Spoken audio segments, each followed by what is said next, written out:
Donc, le contenu et la structure, le plan de ma présentation, ben, je vais vous présenter d'abord brièvement Darch Scientifique comme institut privé de recherche pour que vous ayez une petite idée. Ensuite, je vais évoquer la mesure dans laquelle les cultures cellulaires ont une importance décisive dans la recherche expérimentale en médecine actuellement. Je vais vous donner des éléments de contexte pour les essais qui ont été menés sur les essences alpha et bêta, des réflexions de principe concernant les dosages également, car ici, il faut se dire que donc au niveau des concentrations, par rapport à une situation dans un organisme, on a des tests qui ne sont pas du tout par rapport à la concentration dans l'organisme. Il faut voir quels tests d'abord sont à faire avec les essences alpha et bêta et avec quelles cellules, quels tests ont été faits et les résultats. Et ensuite, la partie suivante dans le plan de mon intervention, ce sera les conclusions et le transfert de ces résultats sur l'ensemble de l'organisme. Et la suivante. Donc, qui est Darch Scientifique? Tout d'abord, en ce qui me concerne personnellement, moi, je suis donc biochimiste, diplômée d'université, mais tout de suite après mes études, je suis allée en faculté de médecine à l'université de Tübingen en Allemagne. Et là, j'ai étudié la physiologie humaine et j'ai obtenu mon habilitation. En 2002, il y a 20 ans, j'ai quitté le service actif à l'université et depuis, je suis directeur général et scientifique de l'Institut de recherche privée d'Arch Scientific, Institut de système d'essai en biologie cellulaire. Entre-temps, j'ai atteint l'âge de la retraite, mais je n'ai pas vraiment le temps pour ma retraite parce que j'ai tant de projets, il y a tant de choses intéressantes en recherche dans mon institut que je ne peux pas m'arrêter, tout simplement. Nous menons dans notre institut des recherches précliniques interdisciplinaires dans les domaines médecine, chimie, biologie, physiologie et biochimie depuis plus de 22 ans et ceci avec succès. Donc, par principe, nous ne faisons pas d'expérimentation animale. Nous travaillons exclusivement sur des cultures cellulaires d'organes spécifiques, ce qu'on appelle les tests in vitro, c'est-à-dire en éprouvette. Nous développons et nous utilisons des procédés d'essais, de tests qui bénéficient d'une reconnaissance internationale au niveau cellulaire, qui permettent de faire une prédiction sur la situation ou les effets dans un organisme entier, c'est-à-dire de prédire les résultats in vivo à partir du in vitro. Et sur cette slide, vous voyez un aperçu des différents domaines de recherche de Darch scientifique tels qu'ils ont été menés dans les 2 dernières décennies. Je ne vais pas vous évoquer tous ces domaines en détail. Vous voyez que le spectre est très vaste.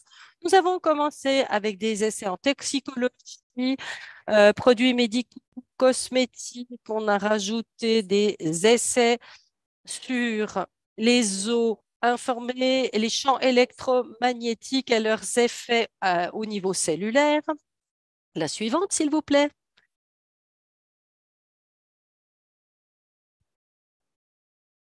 Et ensuite, j'aimerais évoquer l'importance des cultures cellulaires dans la recherche fondamentale, pardon, ainsi que dans la recherche préclinique expérimentale. Parce qu'on dit toujours, oui, il y a des essais qui ont été menés sur des cultures cellulaires, mais dans quelle mesure est-ce que l'on peut transposer les résultats? Est-ce que c'est possible de voir pour un organisme entier? Et là, je vais éclairer un peu plus la question. Donc, par principe, les cultures cellulaires, eh bien, c'est la culture de cellules humaines, animales ou végétales dans un média de culture artificielle en dehors d'un organisme, c'est-à-dire in vitro. Mais on peut en fait isoler et cultiver les types de cellules d'organes les plus divers venant d'organes ou de tissus les plus divers, par exemple les cellules hépatiques, des cellules de virus, mais aussi des cellules de muscles, des muscles du squelette ou du cœur, etc. Et donc, la communauté scientifique dans le domaine de la médecine, biologie, pharmacologie, toxicologie, biologie, biochimie, physiologie, et dans beaucoup de domaines, la culture cellulaire bénéficie d'une reconnaissance absolue en tant que remplaçant des essais animaux. Et ces essais sur culture cellulaire peuvent être adaptés à différentes substances de test ou contextes dans le montage expérimental, dans leur conception, et ils permettent de faire des prédictions, des prévisions concernant les effets d'une substance dans l'organisme entier, c'est-à-dire in vivo. Alors, l'équipement de base d'un laboratoire de culture cellulaire, comment voir ça? Des fois, on voit ça à la télévision, mais en fait, l'équipement de base se réduit à quelques appareils décisifs. Vous voyez dans la rangée du haut différents types de boîtes, type boîte de pétri, dans différentes tailles. Au milieu, vous avez des flacons de culture. Et le truc un peu rose-rouge qui est dedans, c'est le bouillon de culture. Un bouillon de culture, une solution nutritive dans laquelle on cultive les cellules. Et puis en bas, vous voyez donc une chambre stérile. On peut donc, dans ces champs stériles, ouvrir des flacons, injecter quelque chose avec une pipette sans risquer des contaminations.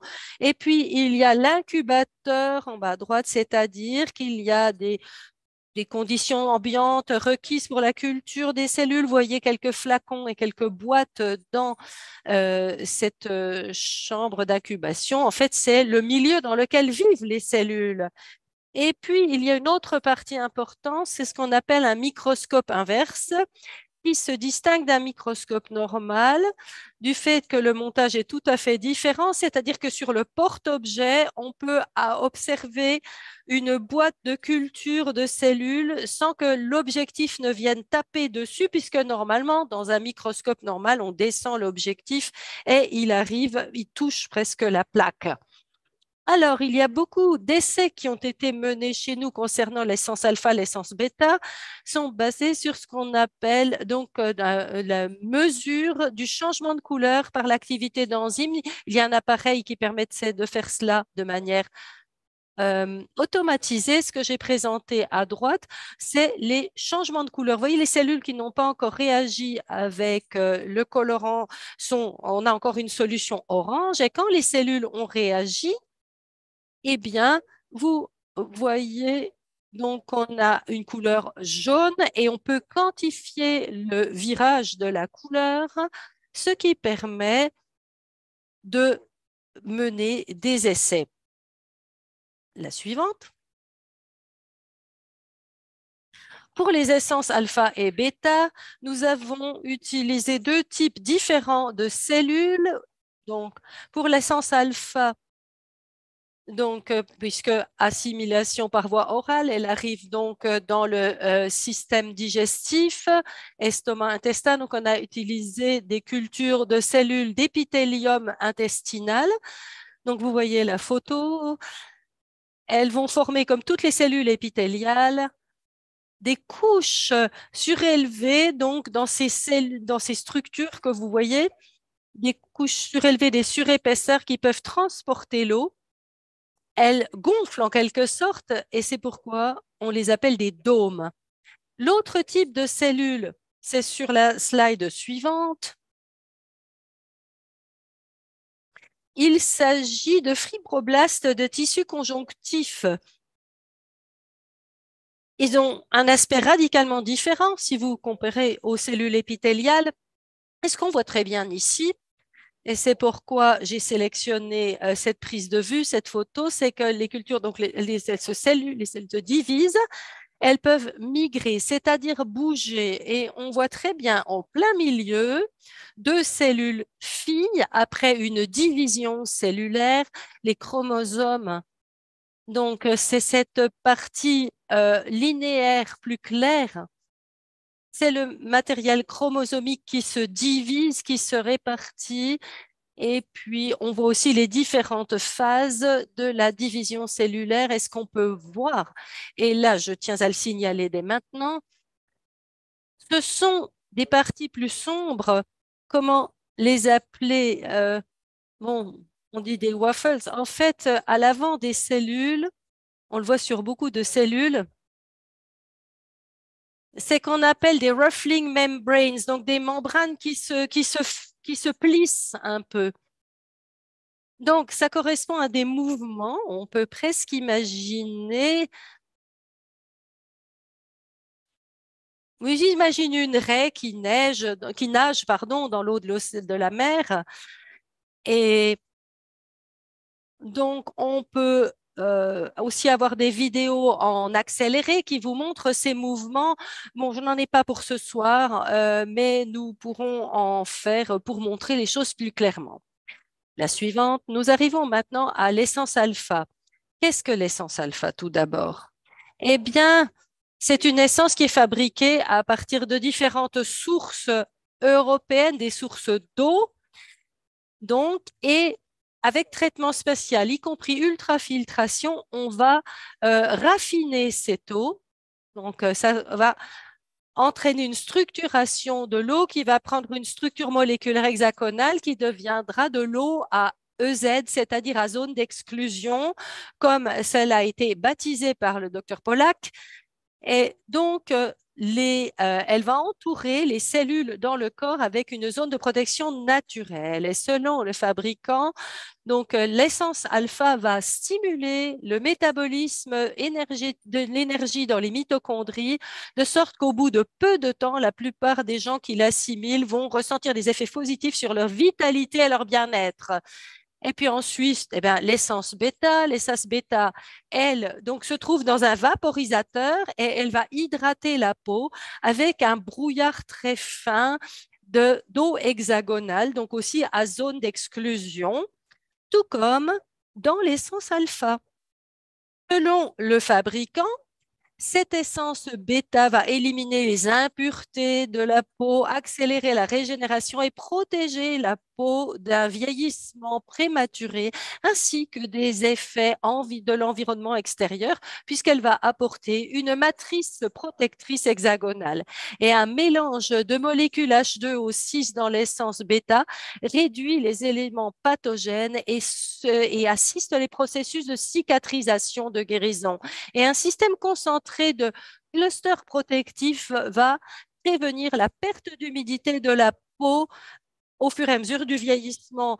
Bon, vous savez, bon, un petit enfant, bon, pour ce qui est de l'état d'hydratation de la peau, il est bien meilleur que chez une personne âgée, par exemple, c'est-à-dire que le contenu en eau de la peau, la teneur en eau va baisser avec l'âge.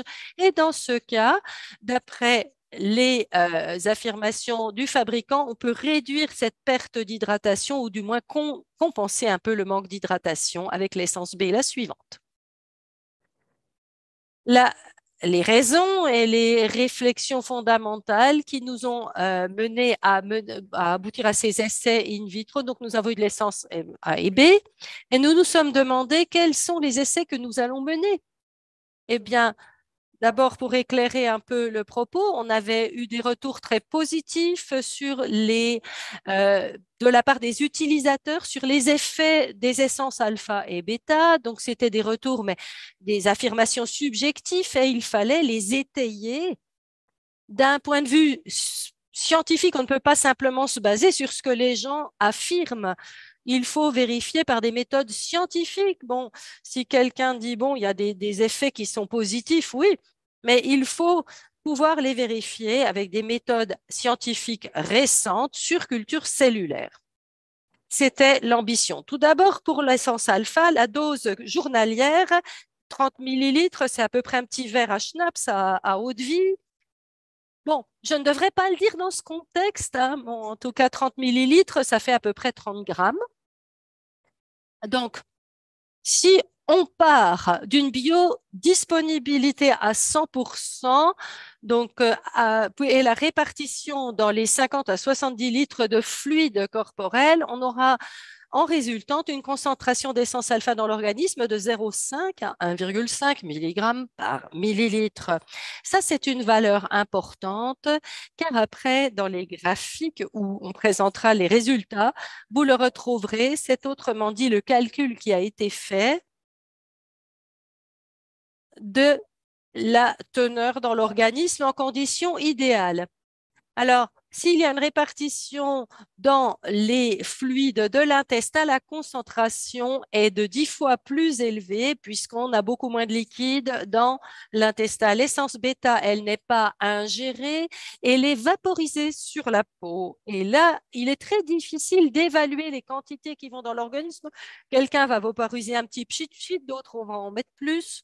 Donc, on peut partir d'une moyenne de 1 à 2 mg par millilitre.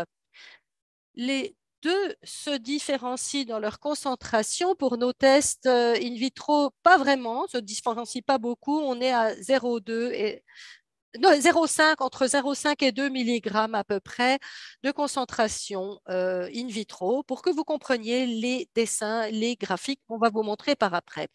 Quels sont les effets des deux produits que nous avons testés?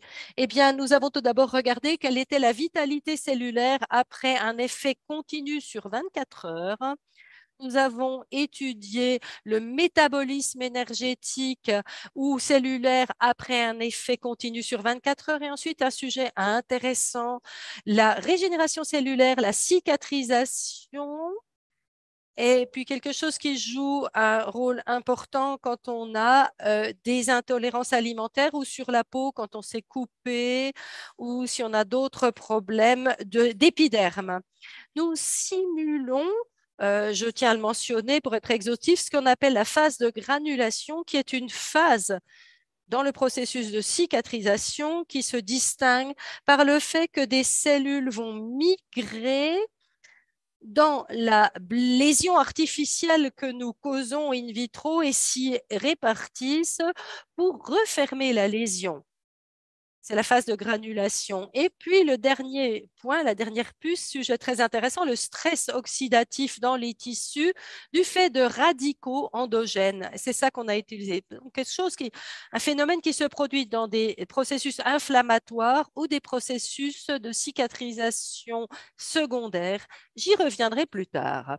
Mais nous allons tout d'abord la suivante, s'il vous plaît.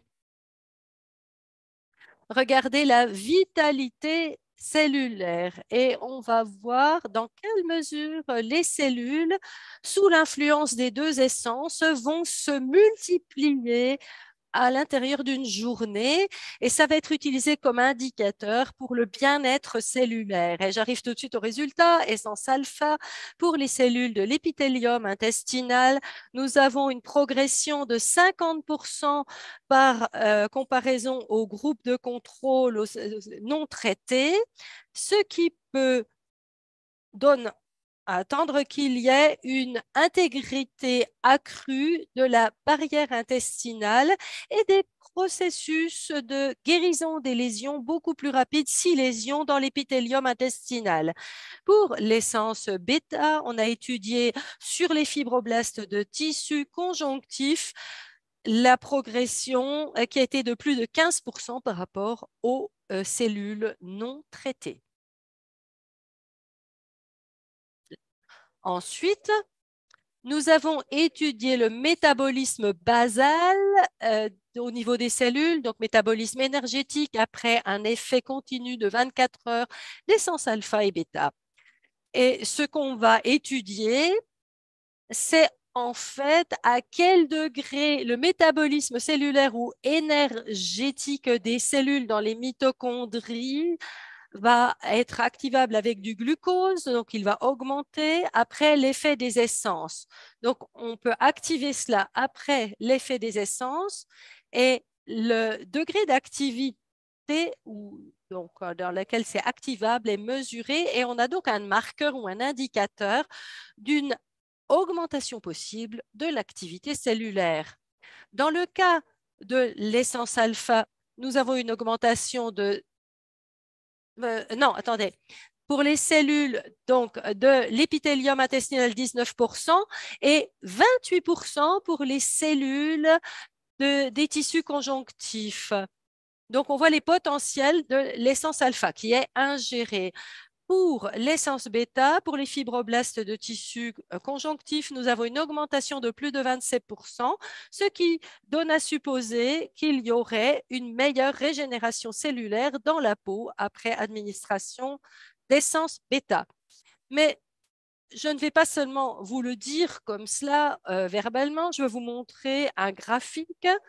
Vous voyez ici l'essence alpha et le métabolisme cellulaire, voire énergétique. Vous avez donc sur un axe la concentration en essence alpha en milligrammes par litre dans l'axe des abscisses et dans l'axe des ordonnées, vous avez le métabolisme cellulaire relatif. Donc, quand on a concentration zéro, donc c'est le point tout à gauche, j'ai mis à 100% et les autres valeurs sont par rapport à cette valeur de 100 relative. Et vous voyez qu'on a une augmentation très rapide, notamment pour les fibroblastes des tissus conjonctifs. Et en rose, vous avez les cellules de l'intestin, les cellules épithéliales. Et s'il y a des concentrations plus élevées ou très élevées, ces valeurs redescendent. Mais je l'avais déjà dit précédemment, pour l'usage, on est au niveau de 0,5 maximum 2 mg par millilitre, de sorte que nous pouvons avoir exactement cette augmentation rapide, d'où la transférabilité réaliste pour une situation in vivo où l'on mesurerait ainsi le métabolisme et l'accroissement du métabolisme. J'avais déjà évoqué la régénération cellulaire et la cicatrisation. Voici le modèle. Utilisez la phase de granulation, donc qui se compose d'une migration cellulaire, d'une division cellulaire et d'une confortation des tissus, d'une consolidation des tissus.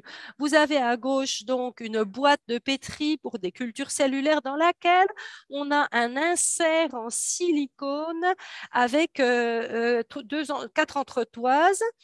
Donc, on a le rose, c'est le bouillon de culture et on va mettre les cellules dans les différents compartiments de l'insert en silicone. Et une fois que les cellules ont poussé, qu'elles se touchent, eh bien, on retire le cadre en silicone.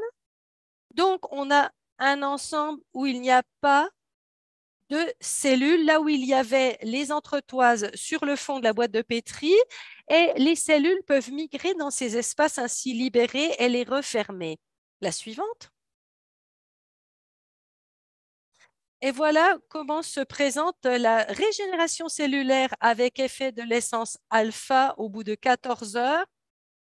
À gauche, on a une culture témoin non traitée. Donc, on voit qu'il y avait la partie blanche, il y avait cette partie dans de silicone, la séparation.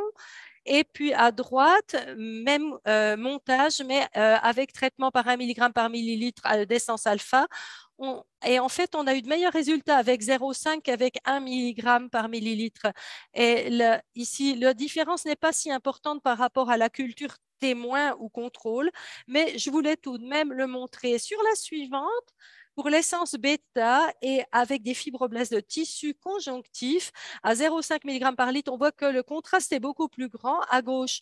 Donc, les cellules non traitées, vous voyez l'espace où il n'y a pas encore, qui n'est pas refermé par migration et division cellulaire, et à droite, traité par 0,5 mg par millilitre d'essence bêta, vous voyez que cet espace est beaucoup réduit, cet espace vide. Autrement dit, à la concentration indiquée, l'essence bêta va stimuler la régénération cellulaire, la cicatrisation dans la peau, dans l'épiderme. La suivante, s'il vous plaît. Alors, le dernier sujet que j'aimerais évoquer, c'est le stress oxydatif. Et vous savez certainement ce que c'est que le stress oxydatif, mais j'aimerais tout de même vous l'expliquer du point de vue scientifique. Ce qu'on appelle stress oxydatif, c'est une situation en termes de métabolisme qui se caractérise par une concentration excessive en composés oxygénés réactifs, donc reactive oxygen species, donc des radicaux oxygènes. Et c'est en fait une concentration si élevée que les enzymes du corps n'arrivent plus à les neutraliser. Parce que dans le corps, nous avons des enzymes qui peuvent neutraliser un excédent de radicaux qui sont formés en trop qui sont formés par les mitochondries, par l'ATP, l'adénosine triphosphate. Mais s'il y a trop de radicaux oxygènes, eh bien, les enzymes que produit notre corps ne sont plus en mesure de les éliminer et on se retrouve en situation de stress oxydatif. Et par principe que ces composés réactifs à base d'oxygène viennent de l'extérieur, que ce soit des xénobiotiques, mais aussi qu'ils soient causés par d'autres éléments nocifs comme les champs électromagnétiques ou d'autres éléments extérieurs, ou qu'ils soient générés dans l'intérieur du corps eux-mêmes, ça n'a pas d'importance. Et donc, les radicaux qui sont provoqués par l'environnement, c'est les xénobiotiques, la pollution atmosphérique, les champs électromagnétiques. Et pour les radicaux que nous produisons nous-mêmes, endogènes, nous les produisons en situation de stress dans notre corps et au niveau local, dans les tissus, quand il y a des processus inflammatoires qui produisent donc ces ROS et donc un stress oxydatif. Et ces radicaux vont endommager les structures cellulaires, la membrane cellulaire, les protéines, les enzymes, mais aussi l'ADN, l'ARN. Et de ce fait-là, il peut y avoir formation de tumeurs. J'ai présenté ici donc le stress oxydatif au niveau des cellules. En haut à gauche, c'est une culture cellulaire avec des fibroblastes de tissu conjonctif tels qu'on les a vus précédemment. Et maintenant, on va les soumettre de manière artificielle à un stress oxydatif. Et image B, au bout de peu de temps, vos cellules commencent à s'arrondir, se déformer. En C, on a un état avancé, les cellules se décollent du substrat. Et vous voyez avec les flèches, ce qu'on appelle des apoptoses, c'est ce qu'on appelle la mort programmée des cellules. Et puis en D, vous avez la destruction complète des cellules, plus aucune cellule vivante, on n'a plus que des débris cellulaires. Voilà. Et c'est comme ça que le stress oxydatif se présente dans la boîte de Petri et on peut étudier le phénomène plus en détail. Alors, nous nous sommes concentrés sur l'excédent local de radicaux créés dans le tissu conjonctif, dans les tissus, et on a fait un texte des essais expérimentaux. On a pris des types de cellules qui sont indifférenciées, c'est des granulocytes neutrophiles. Bon, je sais, c'est un peu barbare comme nom, mais en fait, c'est une cellule qui, dans le sang, est responsable donc des défenses immunitaires innées, primaires, indéférenciées, mais cette cellule peut aussi migrer dans des tissus enflammés et former des radicaux.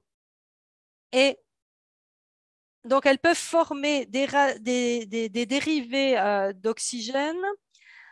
Donc, dans un premier temps, ça va pouvoir lutter contre les pathogènes, mais l'effet contre-productif, c'est que ça peut aussi agresser les tissus et on va avoir un processus inflammatoire qui va devenir chronique, qui va durer pendant longtemps et qui va être déclenché par ces facteurs. Suivante. Comme je l'ai dit, en modèle expérimental, on peut très bien simuler ce cas de figure. Et vous voyez que pour inhiber la formation de radicaux endogènes dans les tissus, grâce à des cellules qui vont jouer un rôle, vous avez alors alpha essence en rouge et les résultats avec l'essence bêta en vert, avec des concentrations entre 0,5 et 2 mg par millilitre.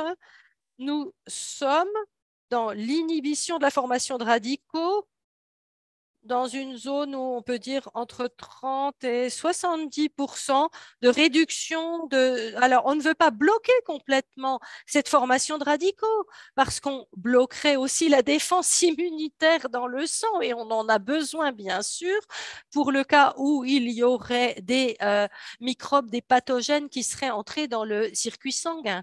Donc, on a une zone qui est très intéressante par rapport au processus inflammatoire et qui risque de se chronifier, de devenir chronique. Et c'est très intéressant. La suivante, s'il vous plaît. J'en viens maintenant à mon avant-dernière slide, c'est-à-dire résumé et conclusion. Je vous ai présenté toute une série de données scientifiques avec beaucoup de chiffres et de graphiques, mais j'aimerais le reformuler de manière un peu facile à mémoriser. En fait, l'essence alpha et l'essence bêta ont des effets positifs différents. Alors, l'essence alpha va aider à préserver l'intégrité de la barrière intestinale. Ça, c'est l'élément clé. Pour l'essence bêta, c'est la régénération et la vitalité de la peau qui sont améliorées. Mais les deux ont des effets significatifs contre les stress oxydatifs locaux dans les tissus cellulaires du fait donc processus qui sont dus au fait des radicaux endogènes excessifs. Mais ce qui est important, c'est que les résultats montrent de manière très impressionnante les potentiels de ces deux produits et confortent les observations des utilisateurs. Et ces effets positifs que nous avons observés, obtenus en culture cellulaire, eh bien, on peut les transférer avec certaines restrictions, bien sûr, à la situation, au cas de figure in vivo. On ne peut pas transférer un à un, mais en tout cas, on peut en déduire que ces deux essences ont des potentiels très prometteurs aussi, donc in vivo. Et j'en arrive à ma dernière slide. Je tiens à vous remercier très chaleureusement de votre attention.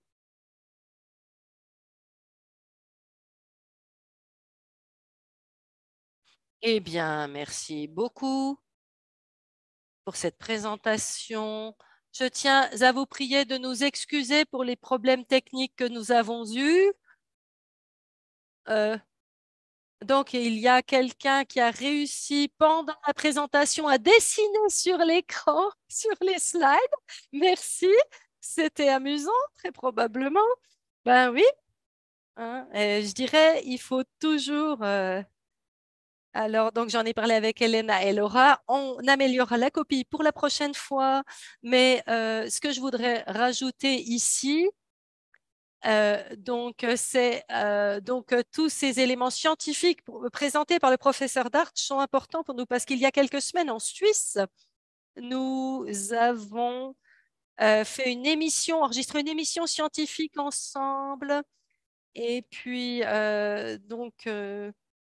nous allons aussi vous informer, il y a d'autres études et ce que je tiens à souligner, c'est que ce produit ou ces deux produits plutôt sont super importants pour nous et c'est très important pour nous. On va continuer les essais, les tests pour que aussi fournir des preuves, mettre tout cela en main des personnes qui se chargent de la distribution parce qu'après la présence du week-end, bon, on voit ce que les gens qui vendent ces produits, ils reconnaissent, c'est très important et alpha, bêta, les essences alpha et bêta, ce sont des super produits.